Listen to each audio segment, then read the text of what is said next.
হঠাৎ আমার ফোনে ফোন আসে, আমাকে নাকি আবার গ্রামে যেতে হবে। বাবা মা ইমার্জেন্সি ফোন করেছিল, তাই আমি রেল স্টেশনের সামনে দাঁড়িয়ে রয়েছি। কতক্ষণ পর আমার সামনে একটা ট্রেন আসে, তো আমি সেই ট্রেনে বসেছিলাম। পুরো উদেটাই ছিল ফাঁকা। তো আমি পরবর্তী রেল স্টেশনে নেমে যাই। নামার পরে এদিক সেদিক কোনো গাড়ি দেখতে পাই না। তো সামনে মনে হচ্ছে একটা গাড়ি, যাই তাকে ডাকা।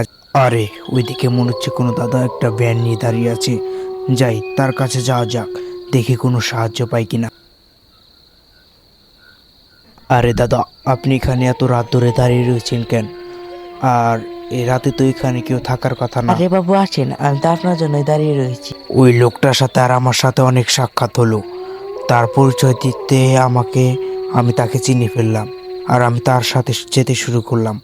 হঠাৎ মাঝ রাস্তায় তার সাথে আমার সাথে আর কোনো দেখা নেই। সে হঠাৎ উধাও। আমি এক দৌড় দিয়ে আমার গ্রামের বাসায় যেতে শুরু করি। তো আমার সাথে তার সাথে কোনো দেখা হয় না। আমি এক দৌড় দিয়ে আমার গ্রামের বাসায় যেতে শুরু করলাম।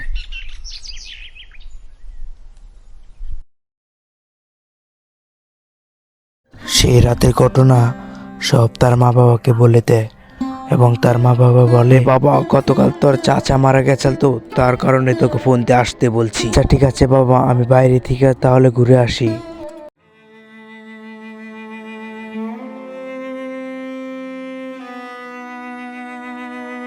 আহা, অনেকদিন পর গ্রামে ফিরেছি, তো গ্রামটা যেমন কেমন জানি পরিবর্তন হয়ে গেছে। যাই বন্ধুর সাথে দেখা করে আসি। আরে বন্ধু তো আমার ছোটবেলার, যাই বন্ধুর সাথে কথা বলে আসি। আরে বন্ধু রাকিব, তুই কেমন আছিস? অনেকদিন পর তোর সাথে দেখা। আমার মনে হচ্ছে তুই তো ভালোই আছিস। তুই তো আমার ছোটবেলার বন্ধু, তোরে কি আর আমি ভুলতে পারি? তোর সাথে আমি অনেকদিন কাটাইছি। আরে কি বলছিস, ভালো থাকবো না? আরে আমি তো ভালো আছি, তুই কেমন আছিস? অনেকদিন পর তুই শহর থেকে ফিরলি, তোর সাথে দেখা। আর বন্ধু আজকে আমার সাথে জানোস কি ঘটছে? তো আমি রাতে আসার সময় আমার সাথে যা ঘটছে তুই শুনলে তো অবাক হয়ে যাবি। আমার সাথে ঘটা সব কথাই আমি আমার বন্ধুকে বলে দিই। বন্ধু আমার গ্রামে থাকে, তার কারণে সে ভূত টুত বিশ্বাস করে। তো তার কারণে আমি তাকে বলে দিই। আমার বন্ধু বলল, আরে তোর সাথে যদি এরকম ঘটনা সত্যি ঘটে থাকে, তুই তাড়াতাড়ি তাবিজ নে, নাহলে কিন্তু তোকে বুদ্ধি নজর করবে। যা তোর মা বাবাকে জানা।